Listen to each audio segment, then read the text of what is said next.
내셔널 지오그래픽 조사에 의하면 보통 사람이 하루에 평균 150회 정도 이렇게 선택을 한다고 합니다. 놀랍지 않으세요? 별로 안 놀라우시군요. 저는 놀라운데, 우리는 어떤 옷을 입을지, 점심 메뉴는 뭐를 할지, 넷플릭스는 뭐를 볼지, 거기부터 시작해서 자산 투자나 또는 업무에 관련된 사항까지 다양한 분야에서 선택의 기로에 섭니다. 그리고 이런 크고 작은 선택이 우리 인생을 형성하죠. 여러분도 오늘 선택하셨을 거고, 저도 오늘 아침에 옷장에서 옷장 앞을 서성거리면서 뭐를 입을까, 넥타이는 뭐를 할까 고민하면서 이렇게 왔습니다. 괜찮으세요? 어떻게 아니라고 하시겠습니까? 여러분은 평소에 선택을 잘 하시나요? 지혜롭고 합리적이고 올바른 선택을 하는 편이세요? 그 선택에 대해서 별로 후회를 하지 않을 만한 그런 선택을 하십니까? 우리가 내리는 선택에는 식사 메뉴나 옷이나 이런 사소한 것도 있고, 그렇지만 결혼이나 직장과 같이 아주 오랜 시간 동안 내게 상당히 큰 영향을 미치는 그런 선택도 있습니다. 그리고 더 크게는 이 신앙에 연관된 문제와 같은 우리의 영혼에 영향을 미칠 수 있는, 또는 우리의 영혼에, 우리의 가장 깊은 자아에 영향을 미칠 그런 선택도 있습니다. 그런 문제에 있어서 우리는 선택을 잘 내려야 합니다. 예전에 가전제품 회사에서 순간의 선택이 10년을 좌우한다라는 광고를 한 적이 있어요. 아마 좀 연세가 있으신 분들은 생각날 거예요. 순간의 선택이 10년을 좌우한다. 그런 광고 문구를 만든 적이 있거든요. 근데 어떤 선택은 사실은 10년이 아니라 평생을 좌우하기도 합니다. 그리고 심지어는 영원을 좌우하는 그런 선택도 있죠. 그리스도인으로서, 예수 믿는 사람으로서 우리가 내리는 도덕적이고 영적인 선택은 그 무게가 결코 가볍지 않습니다. 그것은 내 개인뿐만 아니라 내가 속한 어떤 신앙 공동체, 그리고 내가 접하는 여러 비그리스도인들의 삶에 영향을 미치는데, 그게 영원까지 갈 수도 있는 그런 일도 있을 수 있고, 하나님의 이름에도 영향을 미칠 수 있고, 하나님의 나라에도 영향을 미칠 수 있어요. 그러니까 하나님은 우리가 어떤 결정을 내리는지를 주목하시고, 그 결정, 그 선택을 하나님이 존중하시고 그것을 주목하며 일을 하십니다. 그래서 우리는 올바른 선택을 내려야 합니다.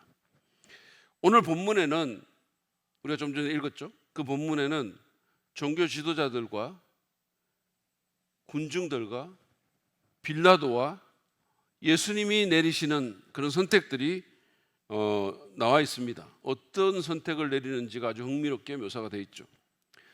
사실 예수님은 오늘 본문에서 거의 보이지 않을 정도로 아무것도 안 하고 계시는 것처럼 그렇게 계시죠. 그런데 저는 그것이야말로 예수님이 내리신 가장 위대한 선택이다, 이렇게 생각합니다. 본문을 보면서 어려운 상황 가운데서, 또는 환난과 핍박이 있다 하더라도 그 가운데서 하나님의 뜻을 이루기 위해서 우리가 어떻게 선택해야 할지 함께 생각해 보기를 원합니다. 먼저 본문 내용부터 한번 살펴보시죠. 오늘 본문은 지난주에 이어서 빌라도의 새벽 재판 가운데 일어난 이야기입니다.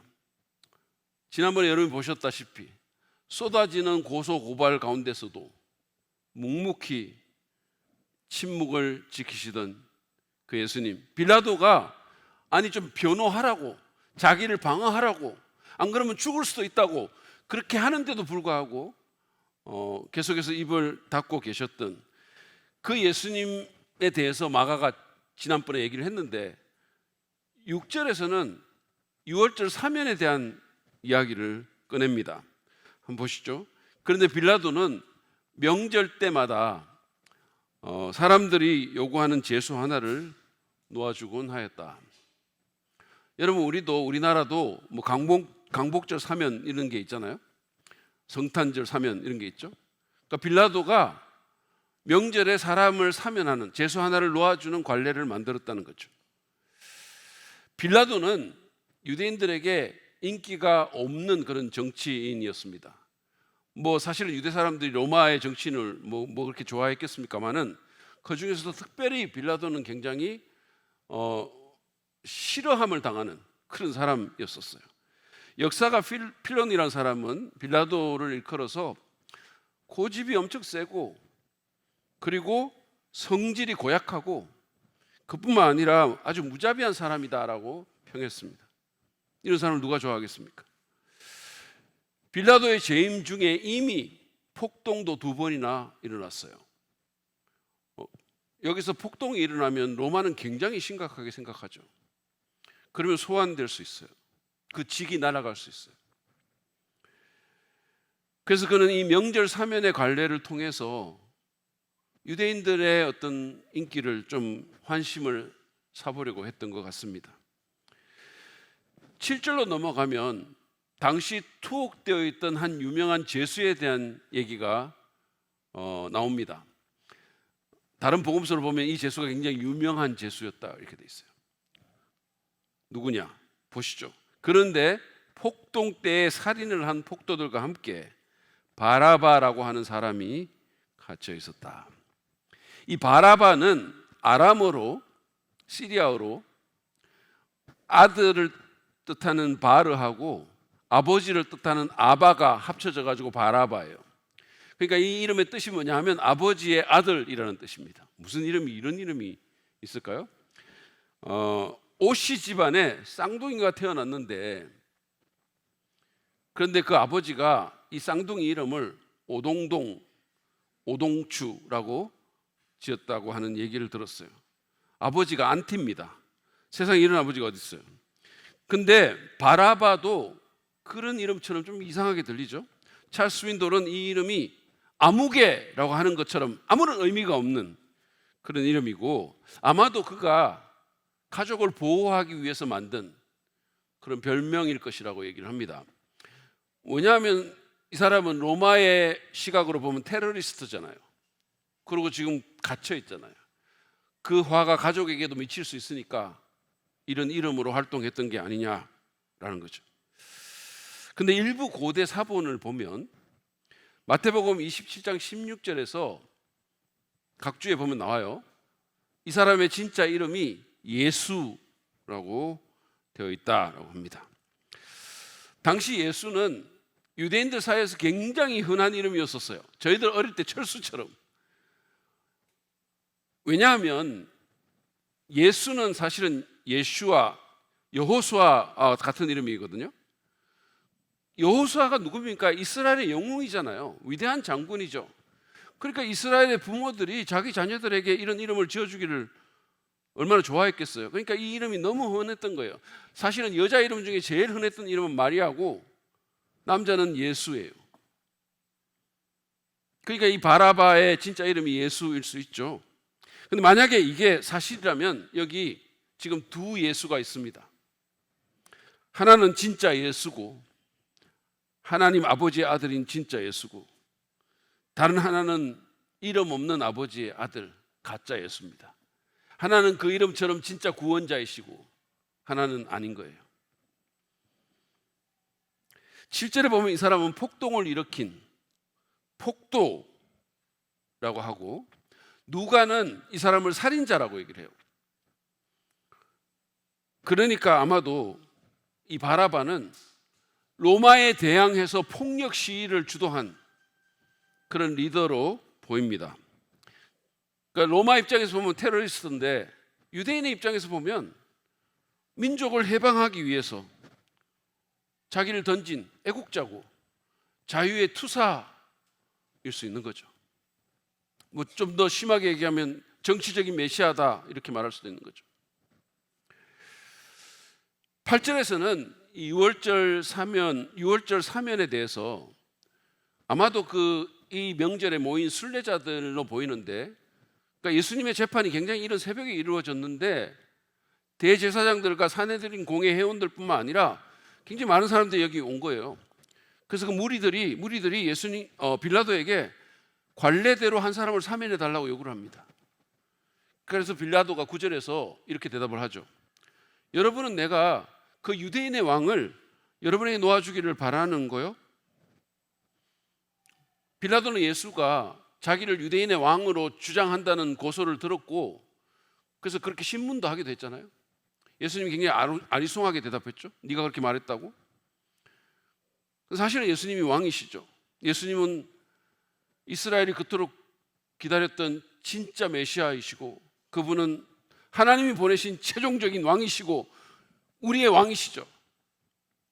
근데 지금 여기서는 그냥 소위 말하는, 자기가 주장하는 그 유대인의 왕을 여러분에게 놓아주기를 바라냐고 그렇게 말을 하면서 예수를 이 유월절 사면 대상으로 제안을 한 겁니다. 빌라도가 예수님을 놓아주려고 한 것은 분명해 보여요. 지난번에도 우리가 봤고 다른 복음서에서 볼 수 있어요. 그럼 그는 왜 이 예수를 놓아주려고 했을까요? 10절에 그 이유 가운데 하나가 있어요. 그는 대제사장들이 예수를 시기하여 넘겨주었음을 알았던 것이다. 빌라도는 예수님에게 죄가 없음을 알고 있었어요. 이거는 대제사장들의 시기심 때문에 일어난 일이라는 사실을 깨뚫고 있었던 겁니다. 이거는 권력 다툼이다. 이거는 이스라엘의 기득권자들이 새로 나타난 어떤 스승 또는 종교적인 랍비 아니면 어떤 지도자 때문에 자기들이 입지가 흔들리니까 시기심이 발동해서 이 사람을 거짓으로 고소해서 죽이려고 한다라는 것을 알고 있었던 거예요. 그리고 예수를 이렇게 놓아준다고 제안을 하면 이게 대제사장들의 어떤 시기심 때문에 일어난 일이기 때문에 일반 백성들은 엄청 좋아할 줄 알았던 거예요. 빌라도의 생각에는. 왜냐하면 예수님은 최근까지도 슈퍼스타였잖아요. 가는 데마다 사람들이 그냥 구름 군중이 몰려다니고, 불과 며칠 전, 지금 금요일 아침이니까 불과 며칠 전 월요일 날만 하더라도 예수님이 예루살렘에 입성할 때 사람들이 자기 겉옷을 벗어서 길에 깔고 그 위로 예수님이 노새인가? 하여튼 나귀 타고 지나가시고 그랬잖아요. 그러고 사람들이 종려나무 가지를 흔들면서 호산나 호산나 외쳤잖아요. 엄청난 환호를 받고 엄청난 인기 가운데 있었으니까 이 사람을 내어주기를 제시를 하면 다들 쌍수를 들어서 환영할 줄 알았던 거죠. 그래서 예수님을 사면 대상으로 그가 제안을 한 겁니다. 빌라도는 모든 보고를 다 받고 있었으니까 어떤 일들이 진행되는지 알고 있었겠죠. 근데 대제사장들이 가만히 있질 않았어요. 왜냐하면 그들은 엄청난 위협을 느끼고 있었기 때문입니다. 그래서 11절을 보세요. 그러나 대제사장들은 무리를 선동하여 차라리 바라바를 놓아달라고 청하게 하였다. 사람들을 마구 선동한 겁니다. 그래서 사람들이 그 선동에 넘어갔어요. 근데 대제사장들이 이 바라바의 석방을 요구한 것은 놀라워요. 좀 뜻밖이죠. 왜냐하면 반란을 일으킨 자들과 사회적인 강도들은 로마 제국에만 위협이 되는 게 아니고 기득권자들인 자기들에게도 상당히 위협이 되는 거죠. 자기들의 권위에도 위협이 되기 때문이죠. 그런데 백성들에게 미치는 영향력으로 보면 예수님이 훨씬 더 크기 때문에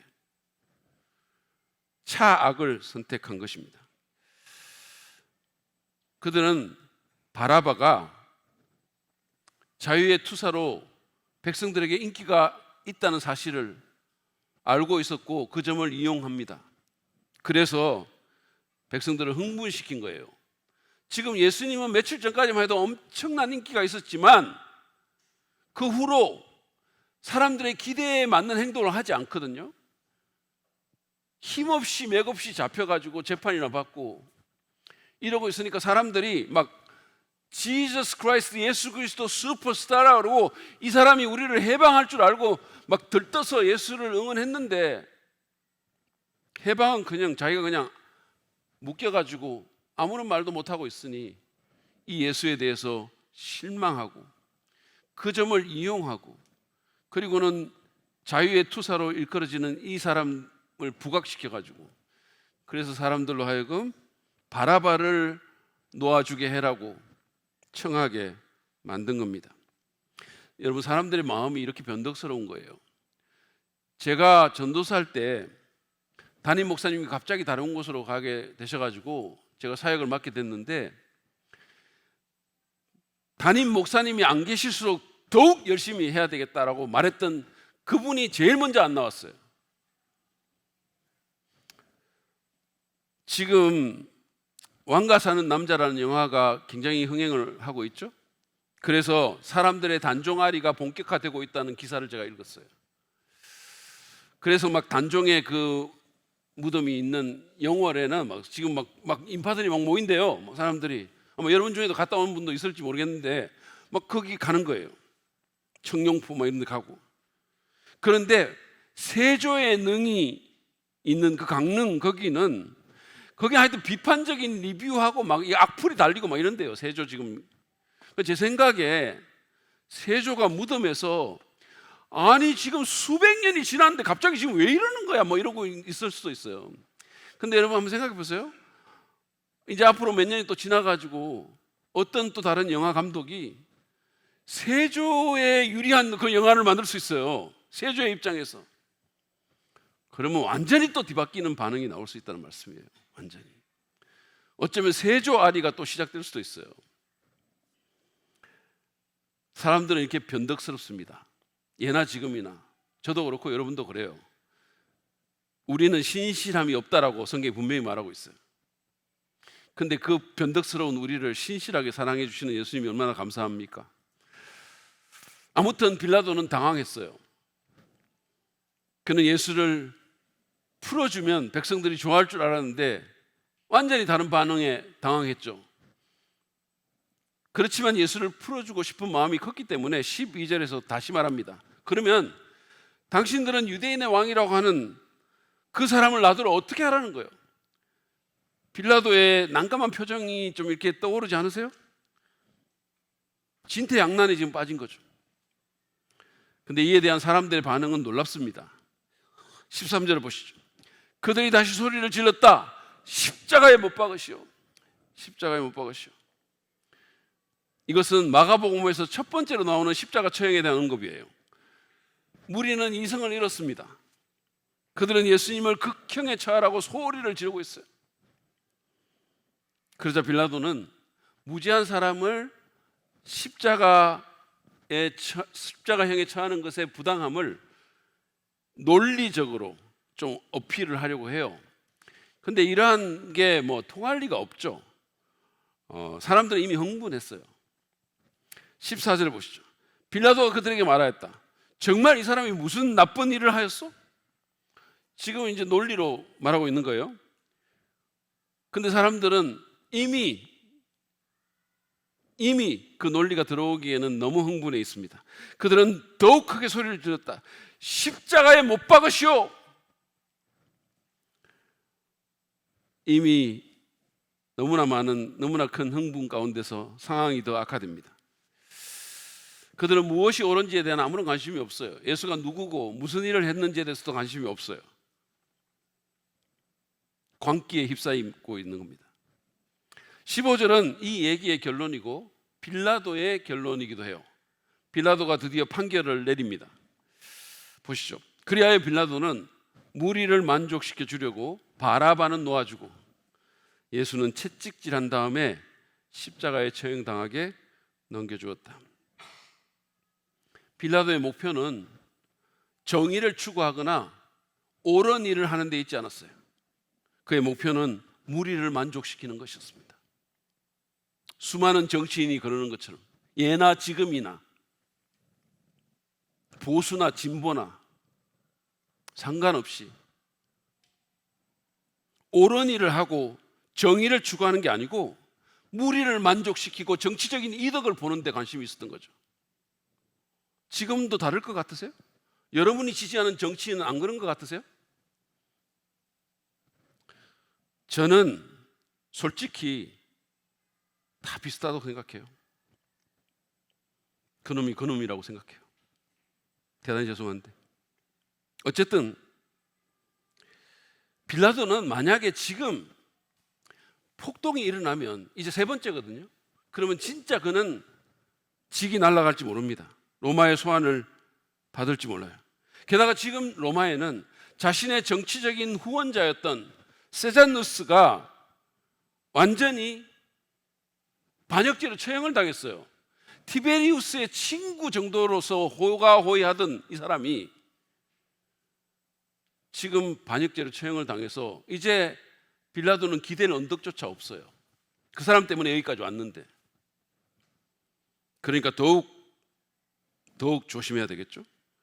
그래서 그는 무리를 만족시키려고 사람들의 여론 때문에 아니면 자기의 정치적인 이익 때문에 옳지 않은 줄 알면서도 예수님 대신에 바라바를 풀어주고 예수님을 십자가에 못 박도록 로마 군인들에게 넘겨줬어요. 여러분, 가짜와 진짜가 교환된 것입니다. 범죄자는 풀려나고 죄 없는 예수님은 죽음에 넘겨졌어요. 사람들은 진짜를 처형하게 하고 가짜를 받았어요. 마가는 15절에서 채찍질한 다음에 십자가형으로 넘겨주었다라고 했거든요. 그러니까 우리가 이걸 읽으면 아무런 감정 없이 읽을 수 있어요. 채찍질한 다음에 십자가에 넘겨줬구나, 뗐지 하고 넘겨줬구나, 이렇게 생각할 수 있어요. 여러분, 이 채찍질은 십자가 처형의 준비로 행해졌는데 엄청나게 가혹했고 종종 그 과정에서 사람이 죽기도 했습니다. 지금 여기 채찍질을 하는 사람들은 살인병기예요. 이 사람들은 사람을 죽이도록 훈련받은 사람들입니다. 어디까지 어떻게 쳐야 사람이 죽는지를 아는 사람들이에요.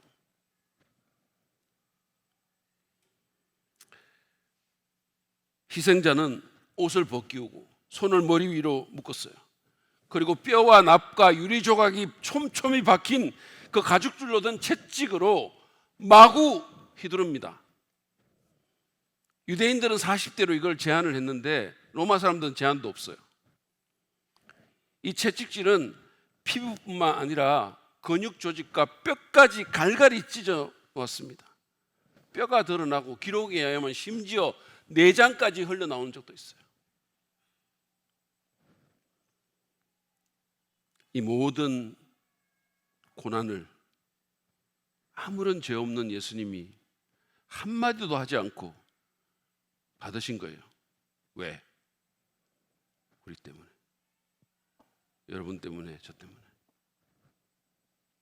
우리가 뭔데? 무죄한 예수님이 우리를 위해서 말할 수 없는 고난을 당하신 거예요. 그분이 저항하지 않고 그렇게 두들겨 맞겠다고, 십자가에서 죽겠다고 그렇게 선택하신 거예요. 그것이야말로 위대한 선택이에요. 이것이 오늘 본문의 이야기입니다. 이 얘기를 통해서 우리가 어떤 선택을 하며 살아가야 할지를 함께 생각해 보기를 원합니다. 먼저 예수님이 우리를 실망시킨다 하더라도, 때로 예수님에 대한 실망감이 들더라도 우리는 예수님을 따르기로 선택해야 합니다.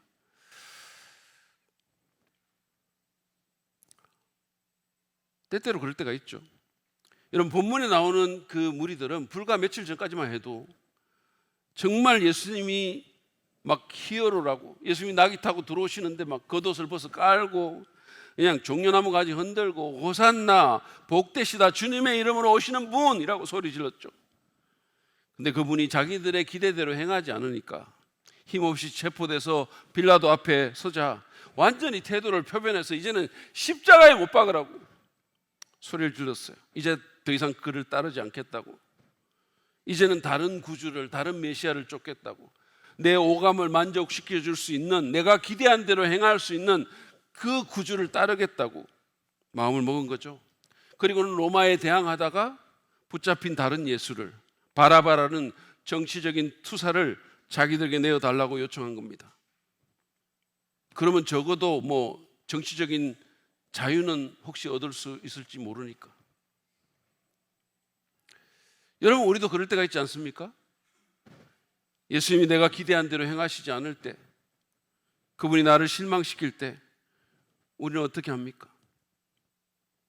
왜 그런 표정으로 저를 보세요? 여러분은 한 번도 예수님께 실망한 적이 없습니까? 한국 교회에서 상당히 유행했던 노래 중에 하나님 한 번도 나를 실망시킨 적 없으시고라는 찬송이 있어요. 하나님 한 번도 나를 실망시킨 적 없으시고, 이런 찬송이 있어요. 저는 그 찬송을 부를 때마다 불편했어요. 왜냐하면 하나님은 여러 번 저를 실망시켰기 때문이에요. 불과 한 20일 전만 하더라도 그랬습니다. 우리 조윤주 캐나다에서 난민 사역을 하고 있는 정말 귀한 사역이에요. 난민 사역을 하고 있는 조윤주 선교사님이 수요 오아시스 모임에 왔을 때였습니다. 그전에도 제가 기도했지만 그날 아침에도 여기서 정말로 간절히 기도했어요. 하나님, 오늘 이 말씀은 정말 중요하고 많은 사람이 들어야 될 말씀입니다. 그러니 주님, 그 어느 때보다 많은 사람이 수요 예배에 참석할 수 있도록 도와주세요. 하나님, 제가 사람들에게 전화를 걸 수도 있어요.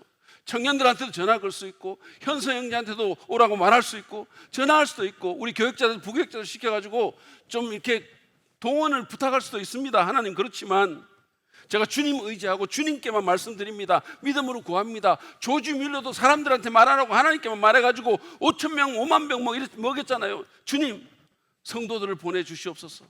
간절히 기도했어요. 제가 믿음으로 구합니다. 어떻게 됐을까요? 그날 그 어느 때보다 적은 사람이 왔어요. 그 어느 때보다 적은 성도가 왔습니다. 얼마나 실망이 되든지요. 근데 그날 앉아있어 보니까 말씀 내용이 너무 좋은 거예요. 그러니까 더 화가 나고 더 실망이 됐어요. 여러분, 주님은 때때로 우리를 실망시키십니다. 필립 얀시는 하나님 당신께 실망했습니다라는 책을 썼어요. Disappointment with God이라는 책을 썼어요. 영어로. 초대박 베스트셀러예요. 그런데 이 책에 보면 하나님이 우리를 실망시키는 것의 세 가지 문제를 얘기를 했는데, 하나는 공평함의 문제입니다. 공평함의 문제. 나는 애써 하나님을 따르려고 열심히 노력하는데도 인생이 안 풀려요. 안 돼요. 그런데 그렇지 못한 사람은 보란듯이 성공을 거두는 거예요. 안 믿고 내가 볼 때는 죄 짓고 뻔뻔한 인간이 더 잘 되는 거예요. 또 다른 하나는 침묵의 문제입니다. 학업이나 직장이나 사랑이나 가정 등 중요한 선택의 갈림길에서 인도하심을 구했는데 아무런 반응이 없어요. 말씀을 안 해주세요. 그래서 이렇게 가야 되겠구나, 이게 좀 옳아 보인다 그래서 가면 깨져요. 그런데도 가만히 계세요. 또 하나는 또 하나는 숨어 계심의 문제입니다. 숨어 계심의 문제. 당신이 살아 계신다는 그런 것을 보여주고 증명해 주셔야 되는데 그냥 숨어 계시는 거예요. 여기 설교 들으면서 막 누군가 눈이 막 감겨가 계속 졸고 있는데 하나님 나타나셔가지고 그 눈을 뜨게 하시고, 까물어야 까물 수 없게 이렇게 계속 이렇게 있게 해주셔야 되는데 숨어 계셔요. 안 계시는 것 같아요. 아무것도 안 하고 계세요. 이렇게 우리를 실망시킬 때, 아니 우리가 그렇게 하시는 하나님께 실망할 때 우리는 어떻게 합니까? 저는 사역하면서 하나님께 실망해서 믿음을 떠나거나 더 이상 교회를 나오지 않는 사람들을 여러 명 봤어요. 적지 않게 봤습니다. 근데 어떤 한 분은 자기 일도 아닌데, 여러분 이어령 씨 아시죠? 대한민국의 석학. 그 이어령 씨의 딸 이민아 목사가 하나님께서 그 목사님을 고쳐주지 않고 죽게 두셨다고 교회를 떠나게 됐어요. 실망해가지고. 우리가 예수님께 실망하는 것은 오늘 본문의 무리들처럼 우리의 기대치가 처음부터 잘못됐을 수 있고, 또는 우리가 너무 근시한 적일 수도 있고, 하나님의 깊고 선하신 뜻을 우리가 다 헤아리지 못했을 수도 있고, 우리가 너무 조급해서 그럴 수도 있어요. 아무튼 여러분, 주님이 우리를 실망시키더라도 우리는 주님을 계속 따르기로 그것을 선택해야 돼요. 요한복음을 보면 오병이어의 그 놀라운 기적 후에 사람들이 막 몰려들잖아요. 왕사물용 하는. 그런데 예수님이 이상한 일을 하시고, 그리고는 막 진짜 시험될 만한 말씀을 하세요. 그래서 많은 사람이 실망해서 예수님 떠납니다. 그때 예수님께서 12 제자들에게 너희도 가려느냐 하고 물어요. 근데 베드로가 요한복음 6장 68절 69절에서 이렇게 대답합니다. 주님, 우리가 누구에게로 가겠습니까? 선생님에게는 영생의 말씀이 있습니다. 우리는 선생님이 하나님의 거룩한 분이심을 믿고 또 알았습니다. 그렇습니다. 예수님이 우리를 실망시킬 수 있어요. 내가 하는 기대대로 안 움직이실 수도 있어요. 내가 뭔가를 구했는데 그게 제대로 응답 안 될 수도 있어요. 그렇지만 여러분, 반드시 기억하세요. 그렇다 하더라도 예수님께만 영생의 말씀이 있는 거예요. 그분에게만. 정치인이 우리에게 영생의 선물을 주지 않아요. 어떤 시스템이나 제도가 우리에게 영생을 주지 않습니다. 우리가 누리고 싶어하는 부나 인기나 권세나 미모가 우리에게 영생을 주지 않아요. 예수님께만 영생의 말씀이 있습니다. 그리고 그분만이 하나님의 거룩한 분이세요. 그렇기 때문에 때로 우리가 실망하더라도, 때로 내가 기대한 대로 안 되더라도, 때로 인생이 지질이 안 풀린다는 생각이 들더라도 우리는 이 두 가지 때문에라도 예수님을 끝까지 믿고 따르기로 결단해야 됩니다. 그분이 우리를 실망시키더라도 우리는 그분을 따를 것을 선택해야 합니다. 그래야 우리가 최후의 승자가 될 수 있어요. 두 번째로, 우리는 사람들의 인정이나 성공보다 의와 진리를 선택해야 합니다. 사람들의 인정보다는 옳은 것을 선택해야 된다는 말씀입니다. 빌라도는 예수님에게 죄가 없음을 알았어요. 그는 종교 지도자들이 예수를 시기해서 넘겨준 것을 알았습니다. 그래서 그를 석방시키려고 했죠. 그런데 사람들이 원하지 않았어요. 예수님을 석방시키는 게 옳은 일인 줄 그가 알았지만 사람들이 원하지 않으니까 그들을 만족시키기 위해서 옳지 않은 줄 알면서도 예수님을 십자가형에 처한 거죠. 그러니까 정의보다 진리보다 사람들의 인정과 그로 인한 자신의 개인의 이익을 더 원했던 겁니다. 자신의 정치적인 성공을 원했던 거죠. 그래서 그는 2000년 동안 예수님의 십자가 사건의 그 이름이 수치와 불명예로 오르내리고 있죠. 아예 사도신경에는 본디오 빌라도에게 고난을 받으사 십자가에 못 박혀 죽으시고라는 문구로 그의 잘못된 선택과 그로 인한 오명이 박제되어 있어요. 근데 그것이 빌라도만의 문제일까요? 우리도 종종 그러지 않습니까?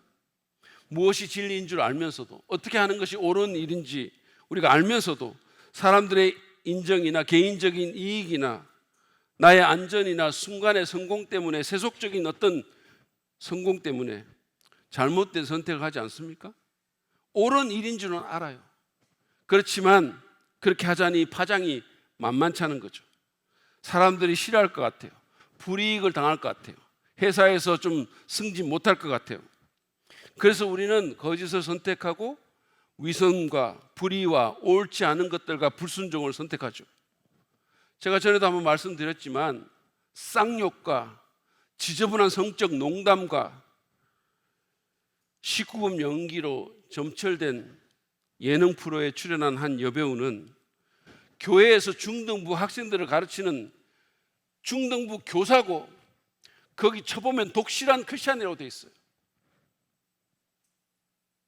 아무리 연기지만 그런 프로에 자기가 나가는 것이 크리스찬으로서 옳지 않은 것을 몰랐을까요? 그게 하나님의 이름에 어떤 영향을, 어떤 결과를 가져다 주고 자기가 가르치는 그 학생들의 영혼에 어떤 영향을 끼칠지를 몰랐을까요? 몰랐을 리가 없죠. 욕설과 수위 높은 연기 때문에 부끄러워서 교회를 옮겼다 그랬어요. 다른 교회로 갔다 그랬어요. 그녀는 그 역을 거절했어야 했어요. 그렇지만 인기와 성공 때문에 옳지 않은 줄 알면서도 잘못된 선택을 한 겁니다. 그 학생들이 마음이 얼마나 상했을까요? 생각해 보세요. 자기는 인기 없고 뭐 일시적으로 좋았을지 몰라도 크리스찬으로서 그 마음이 언제나 평안했을까요? 여러분, 우리가 원하든 원하지 않든 의의 자녀들이에요. 이제 그렇게 브랜딩 됐어요. 우리는 진리이신 예수 그리스도를 따르는 사람들이에요. 사람들의 인정이나 세상적인 성공보다 의와 진리를 선택해야 합니다. 옳은 것을 선택해야 돼요. 지난주에 제가 아내와 함께 왕가 사는 남자라는 영화를 보지 않았겠습니까? 유배된 단종을 보필했던 엄홍도라는 영월의 한 하급 관리에 대한 얘기예요. 그는 삼족을 멸한다는 세조의 위협을 알면서도 버려진 단종의 시신을 수습해서 장례를 치러준 사람입니다.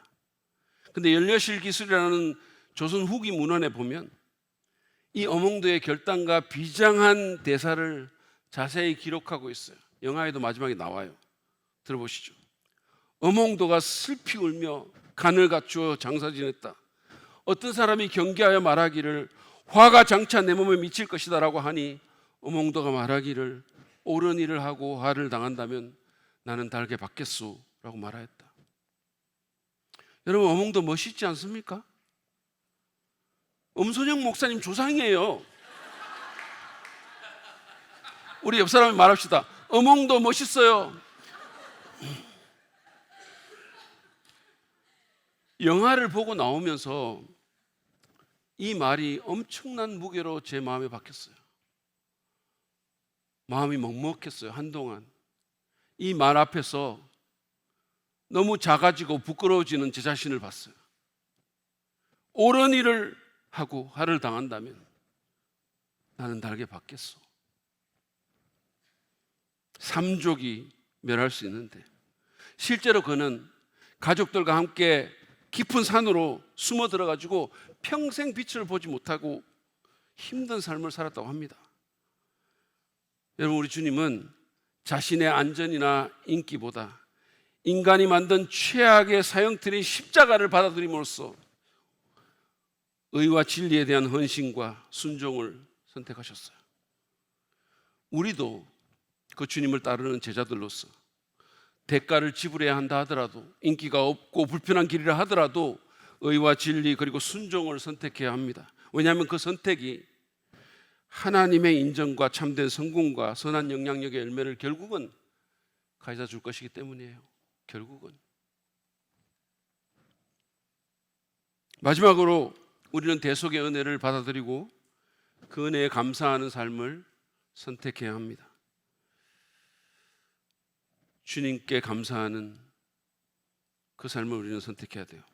비록 종교 지도자들은 시기심으로 예수님을 반역죄로 고발했지만, 비록 사람들은 쉽게 손에 넣을 수 있는 유익과 눈에 보이는 구원을 위해서 예수님보다 바라바를 요구했지만, 그리고 빌라도는 대중들의 여론과 그로 인한 자신의 정치적인 이익을 위해서 바라바를 내어주고 예수님을 십자가에 넘겨주었지만, 그 모든 인간의 실패와 죄악과 연약함은 오히려 하나님의 구원 역사를 이루는 재료가 되었습니다. 하나님은 그 모든 인간의 불의에도 불구하고, 아니 그 모든 그 불의를 사용하셔서 의로우신 예수님이 죄인을 대신해서 형벌을 받으시는 대속의 구원 역사를 지금 이루시고 계시는 거예요. 죄인인 바라바는 풀려나고 의인인 예수님이 바라바 대신 십자가에 넘겨지는 본문의 이 얘기는 종교개혁자인 마틴 루터가 위대한 교환이라고 말했던 그 대속의 그림을 너무 잘 보여주고 있어요. 따라서 이 얘기는 대제사장들이나 빌라도의 불의에 대한 것이 아니라 은혜의 복음이 움직이는 것에 대한 얘기라고 말할 수 있습니다. 안타깝게도 이 은혜의 직접적인 수혜자인 바라바는 이 은혜를 인지하지도 받아들이지도 감사하지도 않았어요. 예수님 때문에 자유롭게 됐지만 예수님이 십자가에 달림으로 자기가 생명을 얻게 됐지만 그는 그 은혜에 감사하지 않았습니다. 인지하지도 못했던 것 같아요. 이 위대한 교환을 직접 목격한 군중들과 다른 사람들도 마찬가지입니다. 여러분, 우리는 그들과는 다른 선택을 해야 합니다. 그러기 위해서는 우리 자신이 바라바와 같은 죄인임을 인정해야 돼요. 물론 우리는 바라바처럼 어떤 폭동을 일으키는 폭도는 아닙니다. 사람을 죽인 살인자도 아니에요. 그러나 우리 또한 마음으로는 여러 사람을 보내버린, 예수님이 형제를 마음으로 미워하면 살인한 자다 그랬어요. 우리도 모르죠. 어떤 상황에 처하게 되고 어떤 결과가 숙여질 수 있다면 누군가를 보내버렸을 수도 있죠. 실제로 우리는 비록 실제로는 아닐 수 있지만 바라바와 별 차이가 없어요. 바라바는 로마 제국에 반역했지만 우리는 우리에게 생명을 주신 온 우주의 주권자이신 하나님께 반역한 사람들이에요. 여러분, 우리가 바라바예요. 우리가 바라바입니다. 그것을 인정해야 돼요. 죄를 범하고 죽을 날만 기다리던 바라바입니다. 온갖 욕심과 죄악의 감옥 속에 갇혀있던 바라바예요. 그런데 그런 우리 대신 의로우신 예수님이, 존귀하신 하나님의 아들이 채찍을 맞고 살점이 떨어져 나가고 뼈가 드러나고 피를 흘리는, 그리고 벌거벗겨지는 수치를 당하셨어요. 대역죄인처럼 십자가에 못 박혀서 비명을 지르고 고통으로 몸부림치다가 돌아가셨어요. 그래서 우리가 산 겁니다. 그래서 우리가 자유를 얻은 거예요. 그래서 지금 우리가 여기에 멀쩡한 모습으로 앉아 있는 겁니다. 우리께 드러나서 우리가 수치를 당해야 되는데 우리의 은밀한 죄악들, 숨기고 싶어하는 그런 것들이 예수님 때문에 사함을 입고 우리가 지금 여기 앉아 있는 거예요. 그러므로 우리는 이 은혜를 가볍게 여기지 말고 언제나 감사하며 살아야 돼요. 웬일인가 날 위하여. 주님, 왜 나 같은 것을 위해서 그렇게 하셨습니까? 2차 대전 이야기를 다룬 라이언 일병 구하기라는 영화에서 미군 사령부는 한 가정에 4아들 중에 3아들이 전사했다는 소식을 듣고 마지막 남은 그 한 아들을 구출해서 고향으로 돌려보내기로 결정합니다. 그래서 이 사명을 위해서 용맹한 밀러데이의 분대를 적진으로 보내죠. 라이언 일병을 구하기 위해서. 그래서 정말 많은 사람이 죽습니다. 그리고 이 라이언 일병을 구합니다. 밀러데이 자신도 마지막 전투에서 치명상을 입어서 죽어가는 가운데 이 희생을 값지게 하라는 말을 남기고 숨을 거두죠. 그런데 영화의 마지막 장면에서 이제 노인이 된 이 제임스 라이언은 밀러데이의 묘 앞에서 당신의 희생에 부끄럽지 않게 살려고 애를 썼다고 눈물 어린 고백을 해요. 여러분 어떠십니까? 이 대속의 은혜를 내 것으로 받고 그 은혜를 묵상하며 그 은혜에 감사하십니까? 나를 위해 희생하신 그분을 잊지 않고 그 희생이 헛되지 않게 살기 위해서 애를 씁니까? 그래야 되겠죠. 그것이 우리가 마땅히 해야 할 선택입니다. 그럴 때 우리는 하나님의 뜻을 이루고 오늘 주님이 행하신 그 위대한 선택을 빛나게 할 수 있어요. 그리고 그 주님이 그토록 살리고자 했던 사람들을 살리는 삶을 살 수 있게 될 것입니다. 그런 축복과 은혜가 여러분과 함께 하시기를 간절히 바랍니다.